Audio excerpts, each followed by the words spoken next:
Welcome to the Finally Heard podcast, where it is attractive to be authentic. I'm your girl E, and here you can find your herd of people who have been labeled or personally identified with being the black sheep of their families or friend groups. This is a safe space where you can be finally here, finally happy, and finally heard. Welcome to episode 12, entitled Don't Flock It Up, because that's very important. Don't flock it up. That's funny to me. I want to introduce you guys to my absolute very best friend of 18 years. I think so. Good God. Yeah, that's tough. I won't say we old, but we getting there. We 18 with experience. That's what Hello? I've heard people say. All right. We 18 with a whole hell of a lot of experience. We met in college, and by default, because we were in an organization that made us communicate with each other every day. Every day. And she went to Fair State, and I went to Eastern. Nope, I was at Oakland at the time before I transferred to Eastern. And in us having to communicate every day because of the organization, it led into us just becoming good friends. And then after that, I think it just made sense. Like we're so much alike, but also different in so many ways, that I think that we're really good complements to each other. She's my sister. I don't know if you've ever seen me. You probably have seen her somewhere. Yeah.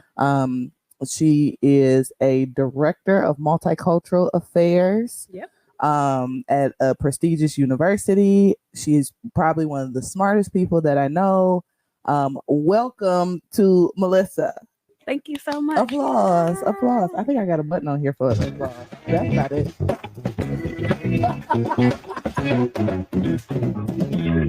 That wasn't the applause button. But we appreciate the theme music. And we got theme music. Thank you to the Finally Heard family. So welcome. We are a ball of fun, but what you have to know is how I enter conversations. I actually got it from her. So this might be pretty interesting today. So we will go ahead and get started with our Hillside Hits Song of the Week. You got a song in your mind? This is our neurodivergent corner. Because I have learned that I always have music playing in my head, and I didn't know that until I got diagnosed with ADHD. So do you hear stuff in your head? I do hear stuff in my head, but it's always random. Okay. And it never matches. Okay. What you mean? And it don't match. And love the Lord, but sometimes the songs that you remember are not the one. Listen, we can never be accountable for the music in our head. So all week, it has been Many Men by 50 Cent. Wow. Nobody is wishing death upon me, but that is the part. Wait, what? That's been in my head. How did we get there? I have no idea. Did you hear the song and it just stuck, or no? It just popped back up. It just came back. It came out your spirit from the depths of me from 2005. But whenever, I've never been a gangster in my life. That is not the truth. Song has never been appealing to me. Okay, to be like, put that on repeat. No, it wasn't Destiny's Child writing on the wall. Okay, I have no idea where 50 came from. Okay, so that's been all week. Right now, it is latest and greatest inspiration. Who made that song? Your greatest inspiration. Yeah. I want to say the Commodores. Maybe is it Teddy Pendergrass? Maybe it's Teddy. That sounds right. Let's go with Teddy. Somebody's gonna cuss us out about that Yeah, later. if you know who it is, put it in the comments. We're sorry. Absolutely. But I know the song. You see how those don't match? Yeah. But they talk about that on Inside Out too. They made that movie. They said you triple deck gum. That yeah. Sometimes it just somebody bring that ball back and it's in there. They went to the land and brought the ball. You're like, oh, that makes sense. Let's see.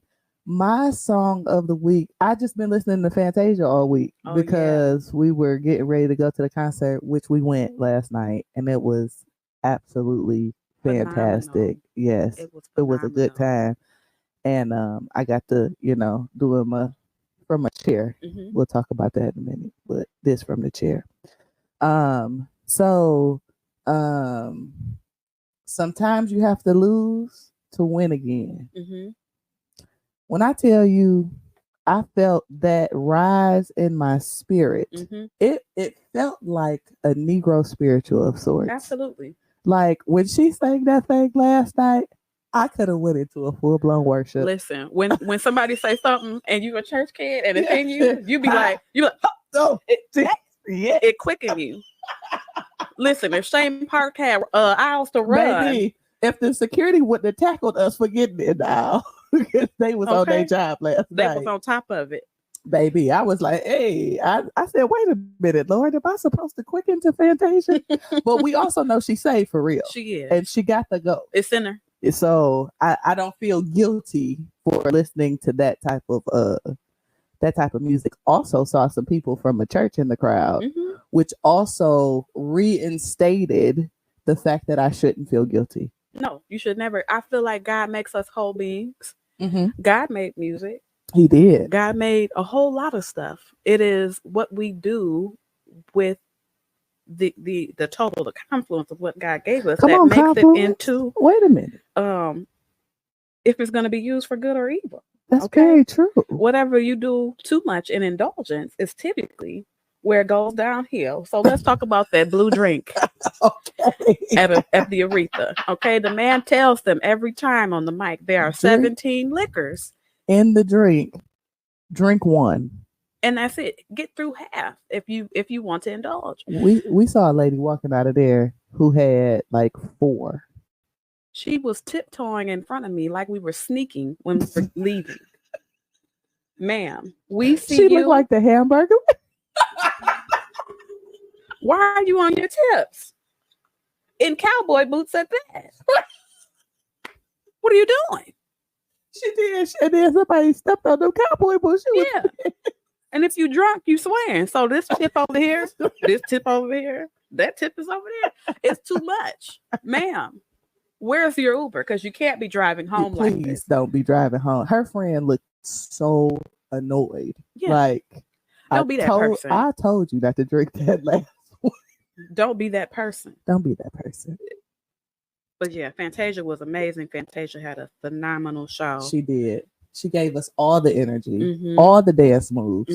And I appreciate a good boot takeoff. Okay. Yeah, she took them boots smooth off. And here I also want to say this because I noticed it. I didn't say it to you last night, but Shane Park, Aretha Amphitheater, whoever you are this week, I want to say thank you for cleaning that stage for her because y'all knew she was gonna take them shoes off. And somewhere after like the 3rd song without her shoes on, I looked at the bottom of her feet and they were not dirty. So thank you, because those who live in the city of Detroit or live in Michigan and have been to the Aretha, y'all know it's outside. And so it has a tarp over it, but it's outside, it's off the water. All types of bugs and stuff be flying in from the water and attacking people in the nighttime. We were there till almost midnight last night. And her feet stayed clean. So I was very proud of them. People don't ever get credit, and I'm sure they may never listen to this podcast, but if you listening or you know somebody who works, forward this, just snippet this from YouTube, forward this to them and let them know that we thank them for not embarrassing us in front of Fantasia. Thank you. Also to the man in the white shirt who ran up on Fantasia in the middle of a song and started doing the bird dance. How many blue drinks did you have, sir? How many? because you looked a fool, but we laughed. We did. It was great. He was the entertainer for the He evening. was. hmm Fantasia didn't even know what to do with him. She was very confused. But that also broke it up to where we was getting ready to cry. You brought it Yes. back. Yep, because it was during that song. And we was like, oh, who is he? What you doing? Security. Security. Hello? Get him. She's safe. She's Yeah. safe. Okay, fantastic. All right, so our next segment is what the flock? But you got to say it hard with your chest. What the flock? Boom. What the flock? And so this segment we talk about things that have irritated us this week, and if we had a choice, we would pop the trunk on them. I'll go first. Please. I'll let you marinate on that. Yeah. So this week I was serving my family. I was being a good wife and mother. I was taking the clothes, all of the clothes in the house, and washing them because that's what I do. I usually do it on Mondays. I did half of it Monday, and then Tuesday I work from home. So Tuesday was a little bit busier than I had anticipated. Didn't get to finish the laundry, right? Wednesday, I said, oh, I got a light day at work.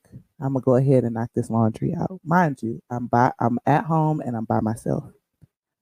I go to pick up the laundry basket with all, because I've separated all the clothes by this point. So one of the laundry baskets with like the darks in it is heavy and it's got the bulk of the clothes in it. I go to pick it up and I feel a pop in my back. And then I feel a burn. And then my entire left leg goes numb. And usually when I hear a pop, it does not bother me because I am a whole 38 years old. Go ahead and get it. It's 10 a.m. Oh, that's mine. My bad. That's my alarm to wake up. Because we're here early for you this week. So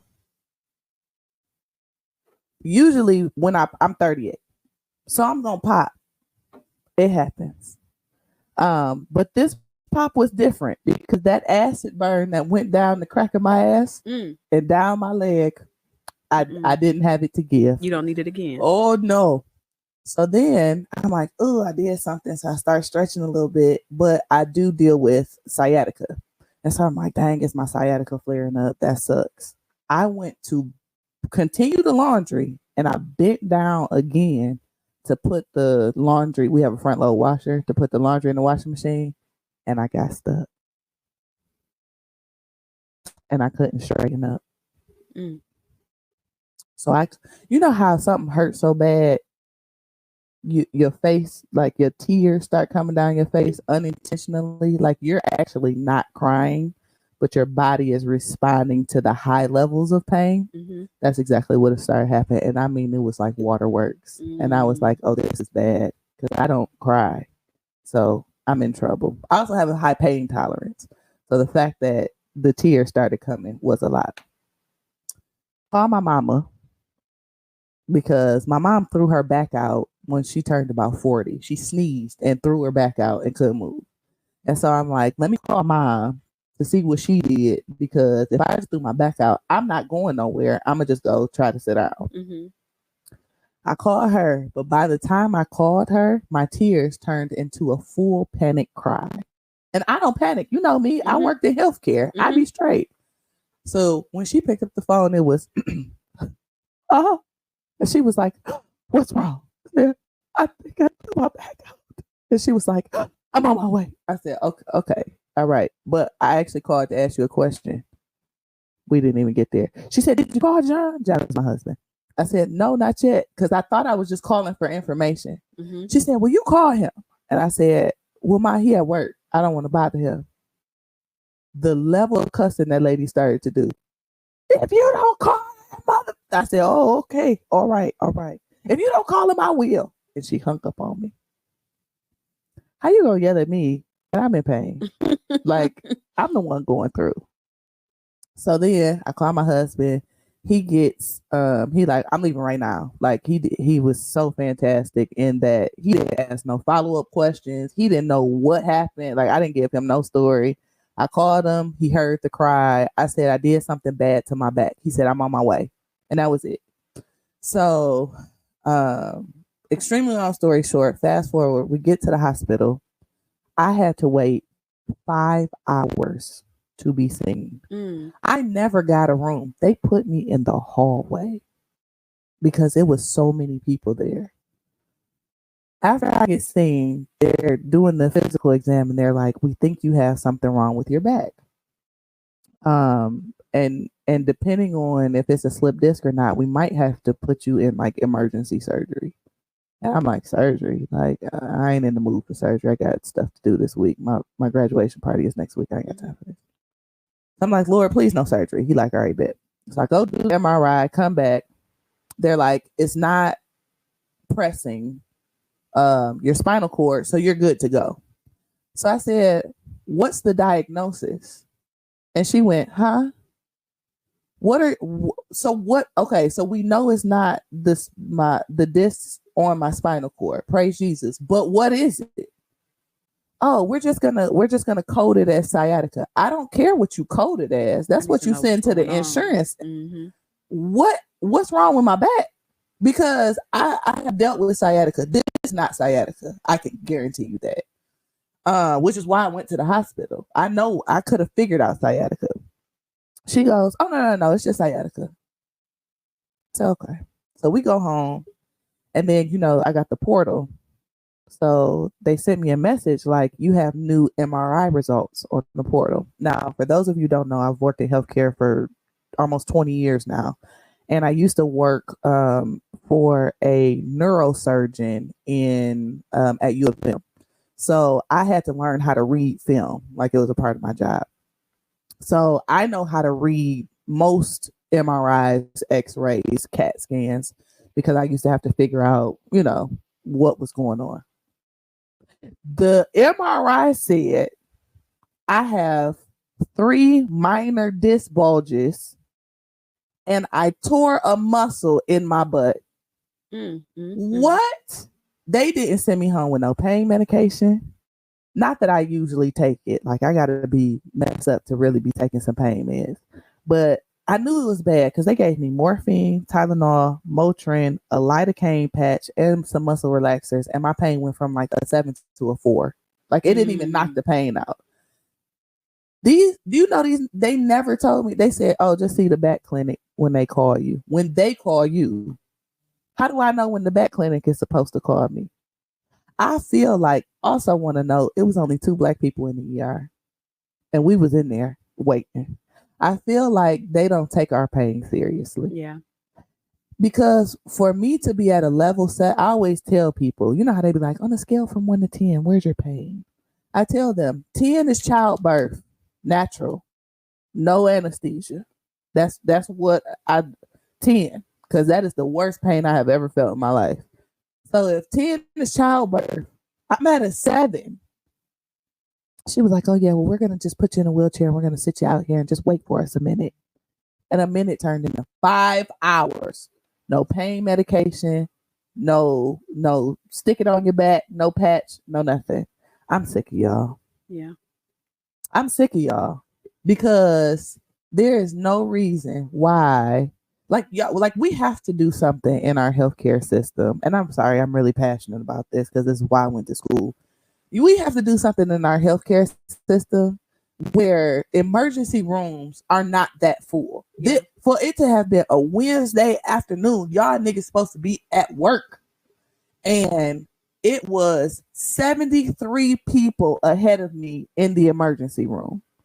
What is happening? Like, what is going on in our healthcare system? Are people not able to see their doctor? Are doctors not doing their jobs? Do people feel like the ER is the end all be all catch all? Like, what is going on? I'm annoyed. So while I was there, I said, what the flock? Yeah. Friend, I feel like you got enough what the flock for both of us this week. I might. I have nothing around that. I just, I wholeheartedly agree with everything that you said. Studies have even shown that healthcare professionals think that Black people have a higher pain tolerance than other groups. Correct. And so that's why they treat us the way that they do. But even with all the studies that show that, I'm cool with that because that was a implication starting from around Jim Crow, and prior.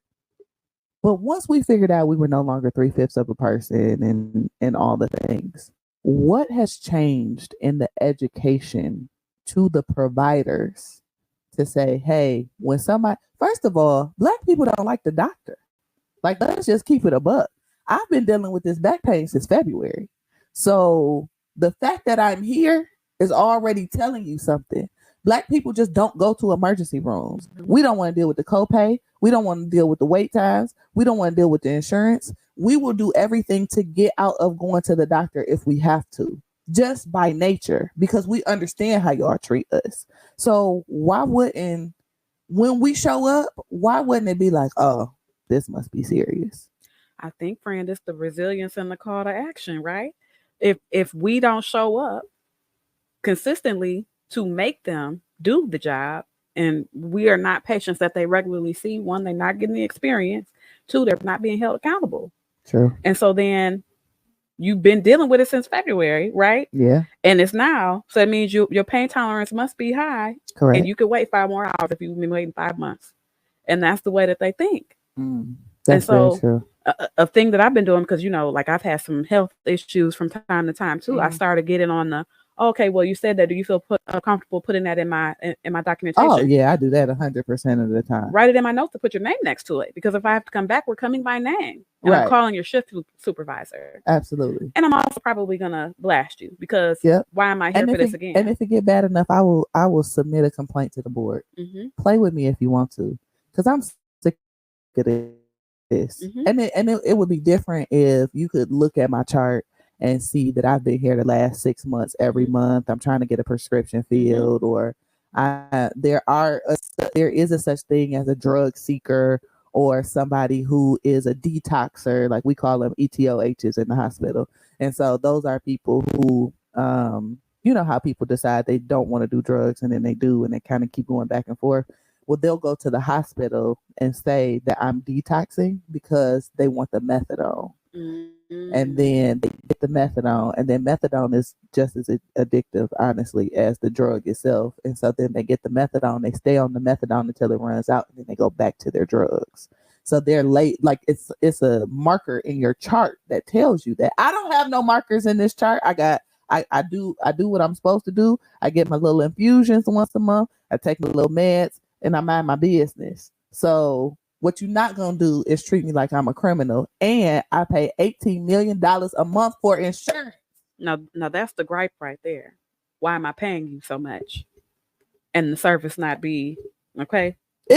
I should have hospital concierge put up on the money that I pay. Pretty much. Y'all niggas should walk me through here feeding me grapes and champagne. Absolutely. Because we pay $1,000 a month just for the premium. That don't even get us nowhere. Right. That's just to have a card in our hand. And then you got to pay your deductible and your copay and your co-insurance and meet your out-of-pocket maximum, which is $8,000. And then your insurance be like, oh, I guess we'll help you now. Because who gets $8,000 worth of services a year? Yeah. Nobody. America is ghetto. I'm ready to go to Switzerland. Yeah. Where they got safe health insurance. Yeah. But here, real quick, and we'll move on.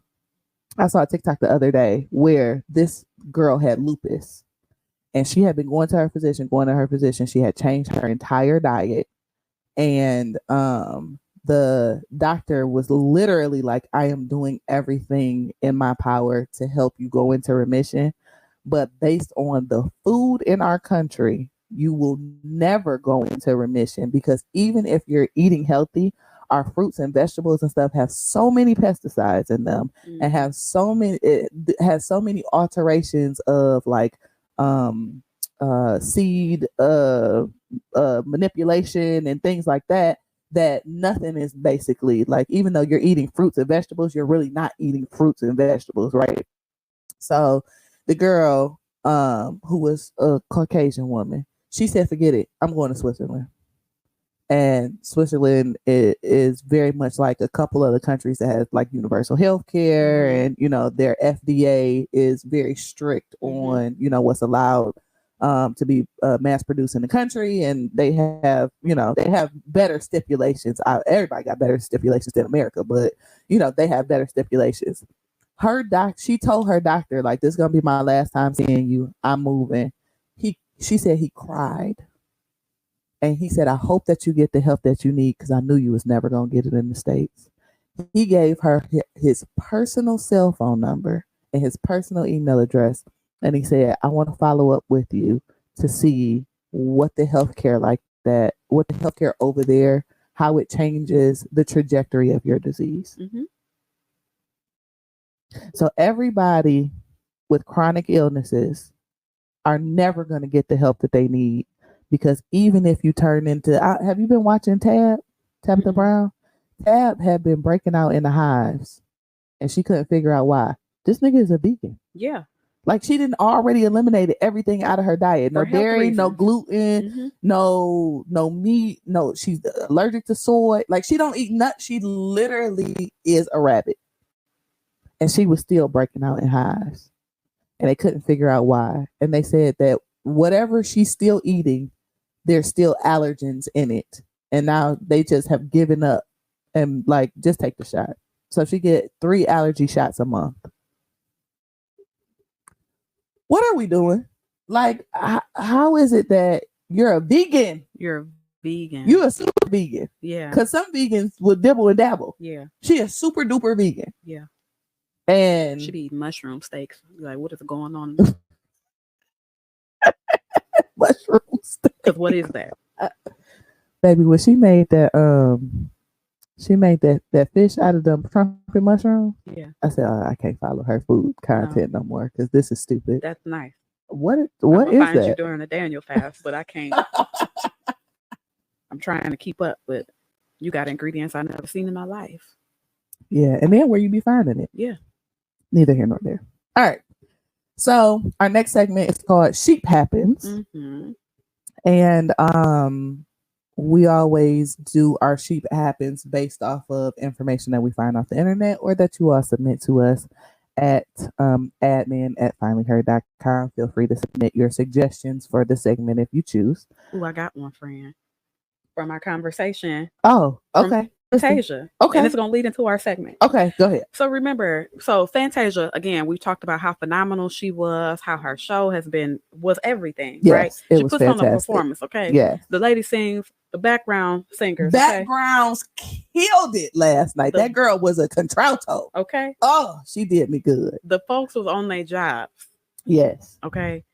But when Fantasia came out, she talked about, okay, y'all paid so much money to come to this show. She did. You paid so much money to be here, and y'all not going to be able to see the show because y'all on y'all phones. That's what she said. She said, y'all so concerned about social media that you missing the performance, and you are missing being a part of what's actually happening and what's going on in front of your face. Yep. And she said, we can, if you put your phone down, we can dance and have a good time. And then, about 4 people dropped their phones.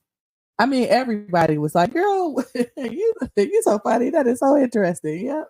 I mean, she right here. She on this side of the pole. They right here, turning backwards, talking about the smile Fantasia. Fantasia is singing right now. That's crazy too, though. It's 10,000 people in here. Yeah. And you want her to be concerned with you. Yeah. She's grateful that you came. Absolutely. Grateful for the hundreds of dollars you spent on this ticket. And was willing to take the pictures, but she really did want people to just enjoy the show. Just be. So with that said, it made us think about social media and how it influences our take or our look on reality. And in real life, what are we trying to accomplish with social media? I'm gonna ask you that. What do you think? Because I know how it started. I was there when it started, baby. I remember when Facebook dropped. Where you had to have that edu email address to sign up. You had to be pursuing something with your wife to get on social media. Yes. Except for, I mean, if you remember, let's go further back. Okay. let's go. You want to go back to AOL? Let's go. Well, AOL, you needed, all that. Okay, Mom, get off the phone. Yeah. I got to talk to my friends. Yeah. Like that, where it was taking up the house line, and you had 20 minutes to talk to whoever was available. But then also they had to do all that dial up too. Yeah. Beyond that, if we phasing it, I know we 18 with experience, so y'all stay with us. Stay with us. MySpace and Black Planet. Oh, okay. You had to know how to code to have a MySpace. Case and point. Because everybody that's a millennial, we'll give it to the Gen Xers. Okay, baby. We worked for IBM. Like pretty much. We had internships and they didn't even know. 13 changing the cursor in the mouse bar. Hello? With the HTML coding. Oh my God. They taking coding classes now. Miss me with that. I had a Black Planet page. And it wasn't no YouTube. Like we was out there really trying to figure it out. Like, oh my God, it was horrible. I hated that though. I knew then coding was not for me. Listen, as soon as I figured out how to put the music on the thing, profile pictures with we was doing that up through college though. We were. So, we was updating that MySpace page. Yeah. With your top 10. And Tom had to be in your top 10 or he would turn your shit off. He would just delete your code. Your whole page is gone. You don't know me, I don't know you. Get off my stuff. He would just be backspacing people's pages. Because as much as my life work is I didn't put in that, you can't be on here either. Right. And then Mark came. Okay. We don't. The movie, the story is out. Justin and his folks did that movie with the people. We don't know if Mark stole it or not. That's Mark's business. It is. However, you had to have that college email. You had to have that .edu, baby. And it was exclusive because every college wasn't let in at the same time. That's great. And you had to go to a public college or university or Ivy League private. And that's it. And that's all that folks was let on there. Yeah. And then for marketing reasons and for, financial reasons, they opened the floodgates. Oh my God. And then created 17 more sites. You remember the Vine? Do it for the Vine. I ain't gonna do it. Do it for the Vine. I ain't gonna do it. That little girl was the first person to ever go viral. I wonder where she is. Probably minding her business. But yeah, social media has had a big influence on us as people. Just because we're able to tell these stories of the evolution. But now it's also like we put on for our city. That's the song that just came to my head. We put on, sorry. We put on for social media. Like, but why? What's the point? What is the point? What are we doing? Like, in real life. Like, you go ahead. It just seems like so many people are using that as a measuring stick for where they are in their life, what they have accomplished, and where they should be. Yes. Right? Very true. Giving people a play-by-play on every single thing that they have going on, because if they didn't, otherwise you wouldn't think that their life was worth something. Yeah. But can I be honest with you? Also me.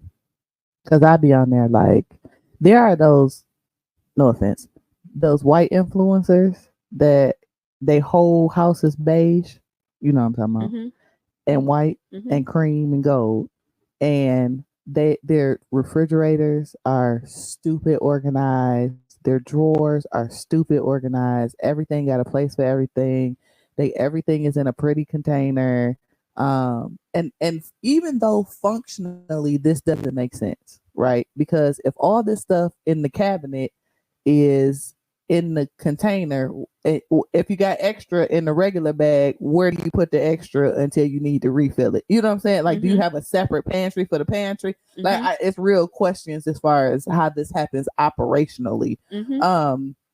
But I want to be that person.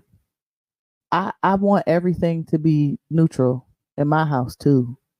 I want to be able to throw parties and post on social media. And I'd be like, I don't make enough money because I can't do that. And so I'd be like, let me get 4 jobs because I need to pay for the vision in my head. And I know my husband probably thinks I'm a fool for it, but that's what I want. But you see how unrealistic that is? Because if you Yes. got 4 jobs, who's throwing the party? Because now you need a 5th job to pay for the party planner. Correct. And then a 6th job to pay for the people who gonna clean up after that because you got to go back to work. Correct. It's so like the goalpost from looking at stuff on social media is just wild. Watch me wash my face. I gotta wash my face too, friend. I got other stuff I gotta do today.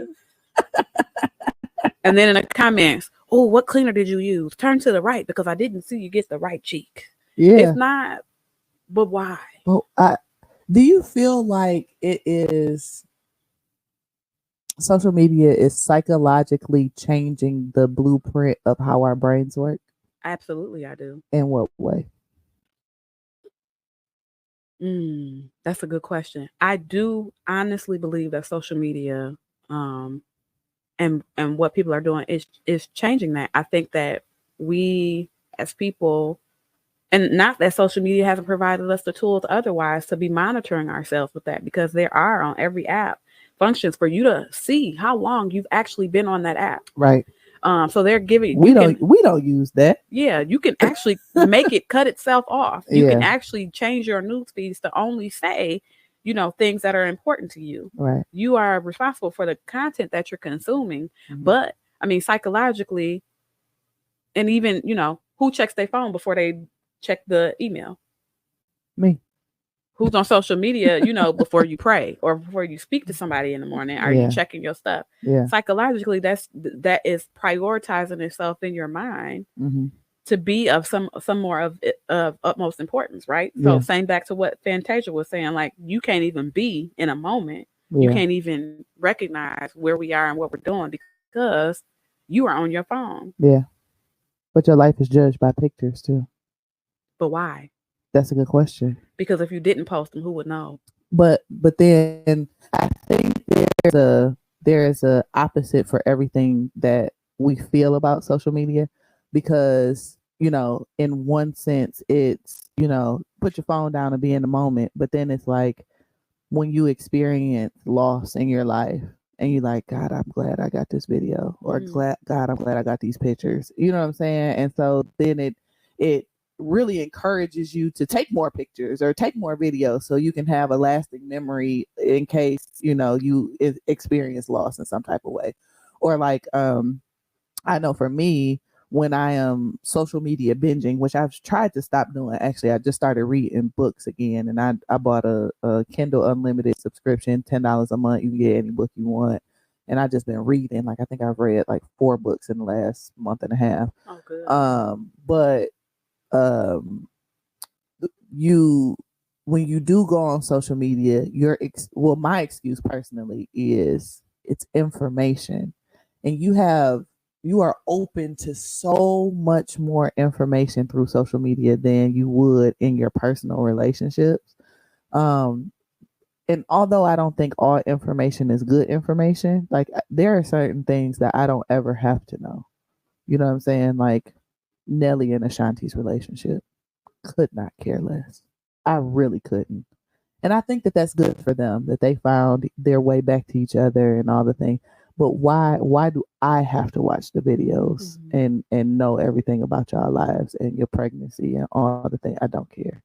But I do care about what's going on overseas, and I do care if there's a cease war declared, and I do care if people in Gaza are getting help, and I do, you know what I'm saying? I do care how our government, like there's one guy that I follow on TikTok. He is his name is Jeff something, and he's a congressman for North Carolina. Do you know what I'm talking about?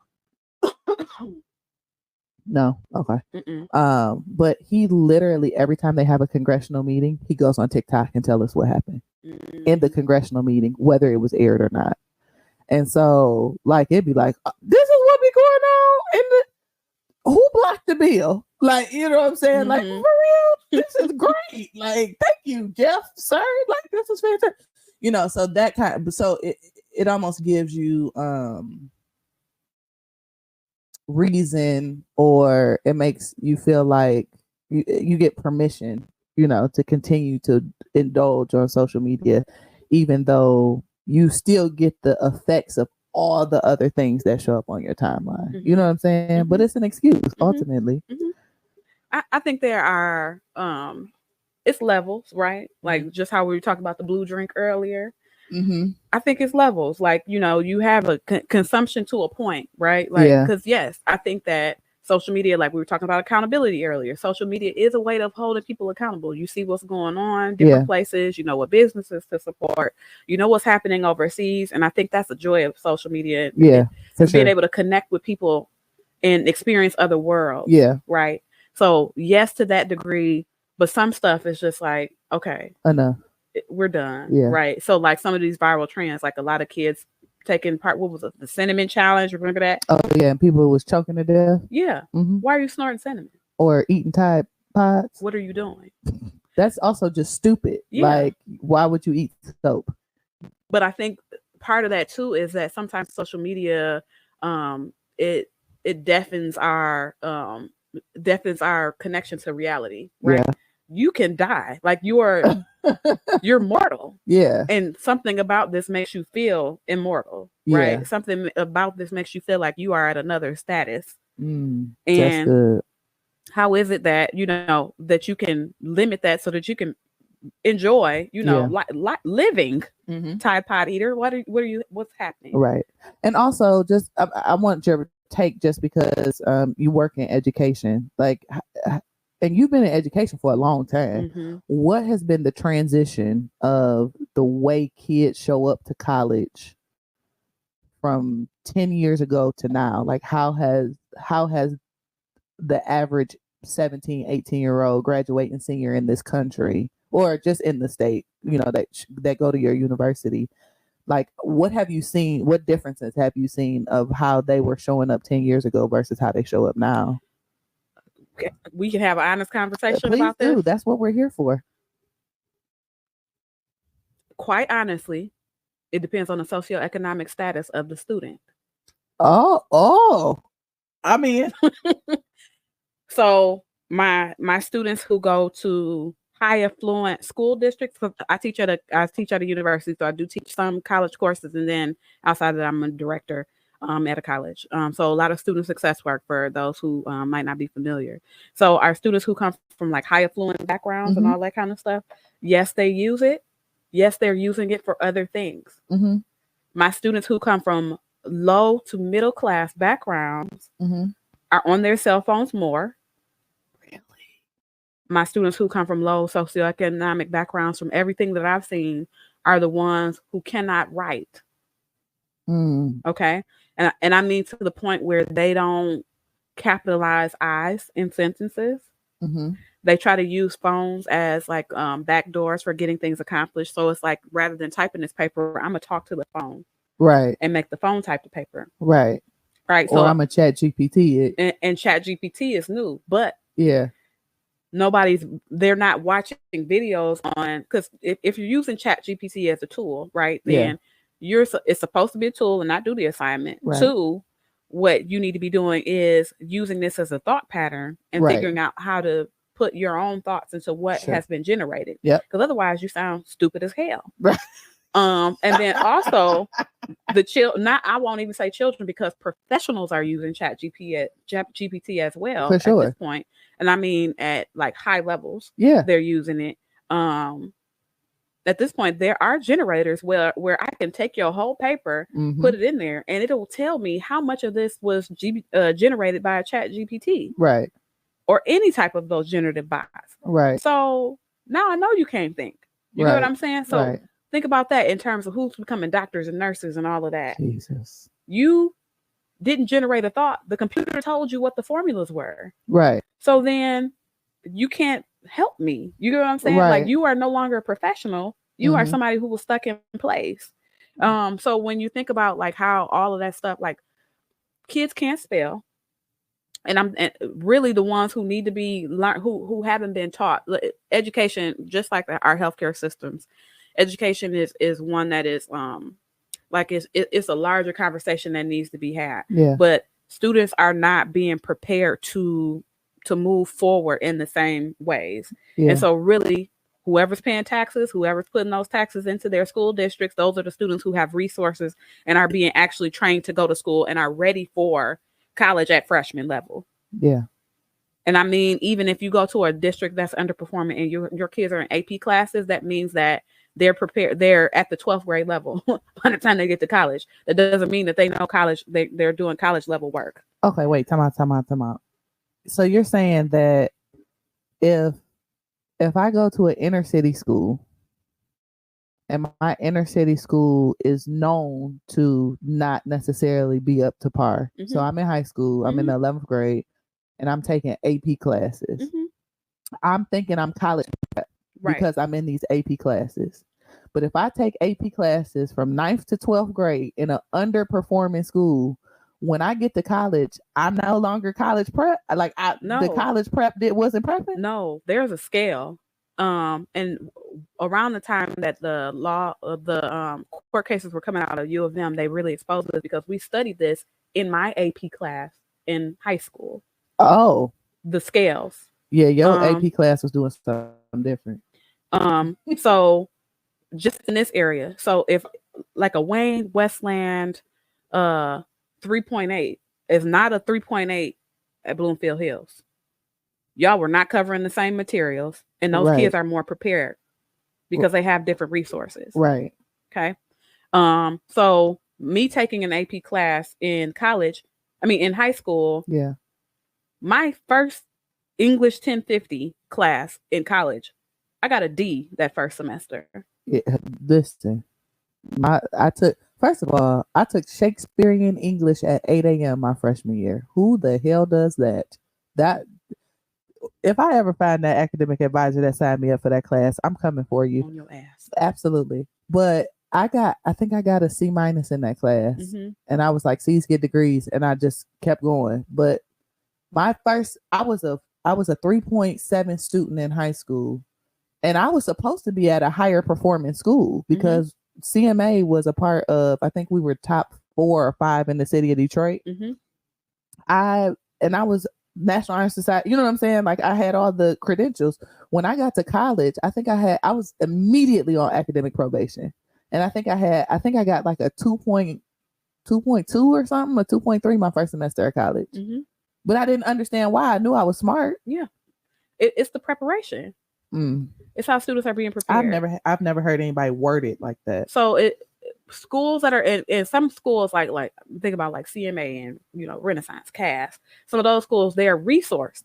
And so you do have kids who are coming out of those schools performing well. Right. Schools that are not resourced, right, are more heavily relying on Persian or Kettering, or they're more heavily relying on the tax dollars to do something where if them people not paying taxes, then it's not stuff being pushed into the school. Right. And then you waiting on, so I don't think people pay attention to this. Like Count Day, remember Count Day? Yeah.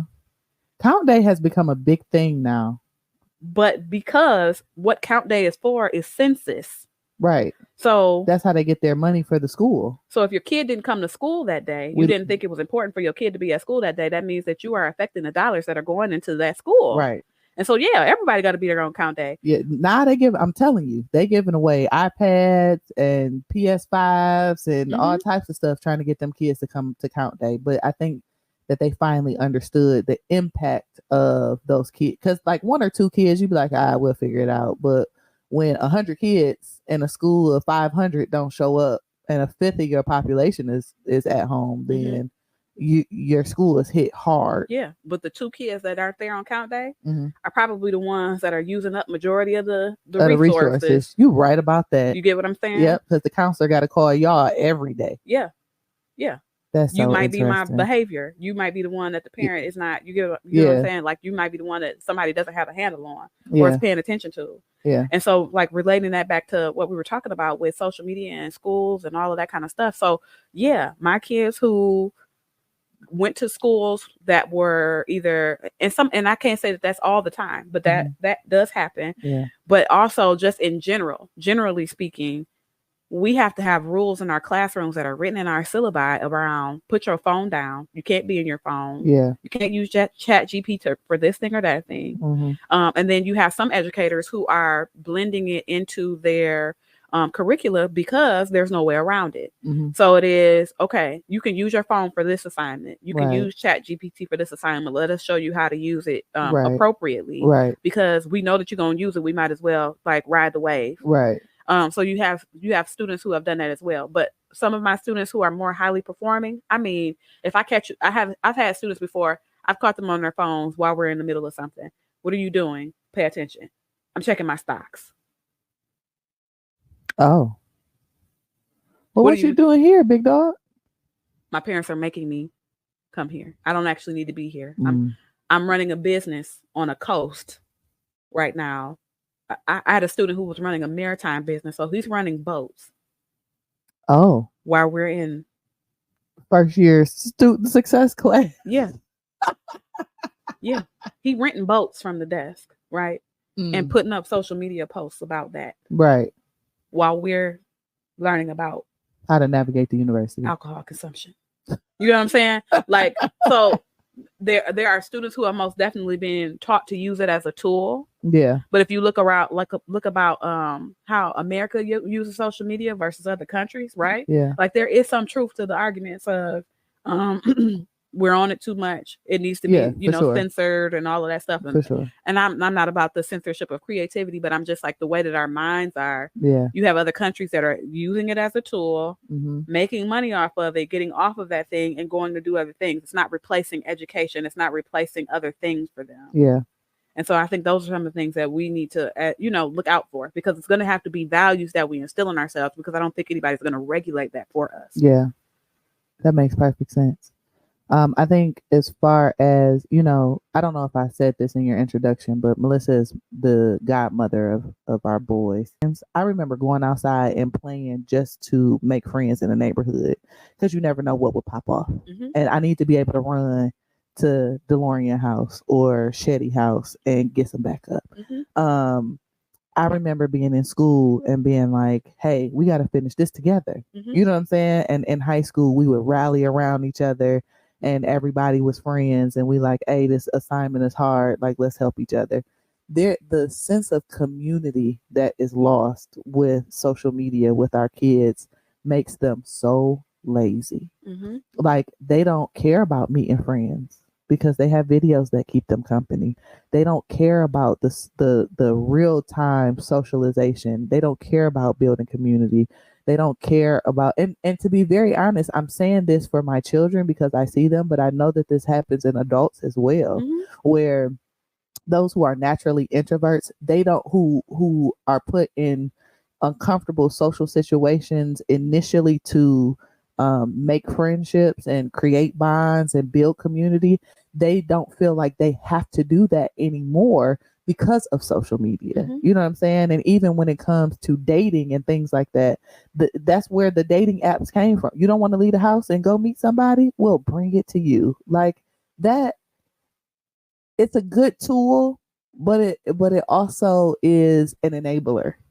And I think social media is enabling us to not work through the things that we need to be working through internally, because there's an app to give us an answer. You know what I'm saying? Like, even when I think about my ADHD, there are times where I have like analysis paralysis, where I'll overthink something so much that I just can't move on it. I can't make a decision on it.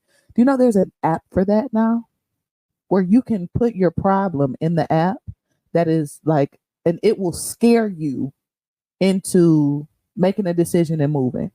Because we have like the analysis paralysis is like let's say I need to clean my house, but I feel overwhelmed by the cleaning of my house, so I don't clean it because I don't know where to start. I don't know what to do, right? So what it'll do is it will create you tell it like, I'm having this problem, maybe like, okay, and then it will send a AI voice to call you as one of your friends and be like, hey, I'm on my way. I'll be there in an hour. I just wanted to stop by and say hi. because that will kick you into, oh shoot, my house is dirty, I need to clean up. Oh wow. And it will snap you into, go do it now. And then your house will be clean, and then the app will be like, oh, you finished cleaning your house, good job. Yeah. Nobody was coming. Not at all. That's crazy. It's nuts. Yeah. But I think that speaks to, one, the social media gets us out of critical thinking, which goes back to the other parts of the conversation that we're having. But then also, if we look at that into, like, compare that to what's happening at colleges and the universities that we're seeing. Yeah. 18-year-olds coming in. We have, and this is, I'm not over exaggerating at all, more students. We have higher numbers of students who are eligible for disability student services. Yes. Because of the number of them that are coming in with anxiety and depression alone. Yeah. And so because and some of that, we are at a point where people are being diagnosed more with what's actually going on with them. So that's a plus. Right. But then also, students are not being made to interact and work through it. Yeah. Talk to people. Yeah. Engage. Yeah. And so those things just aren't happening. Yeah. And then two, like how we met because of a group that we were a part of in college.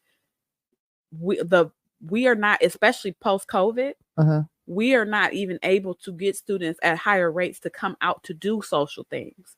And so people who work in like student engagement and all that, the pumping and prime, even, and I will say even student organizations, we've had Greek organizations, which students typically flock to, have a hard time getting students to come to their things for recruitment. If it's not a party, they're not coming outside. And most of the time, if you think about parties, it's because like, oh, maybe you are of age and you've had something to drink, right? And that's helping you with your inhibitors, or you smoked something before you came, and so now you feel comfortable. Right. But you can't come to the career readiness workshop that they're putting on because people are looking at you and you actually got to respond, right?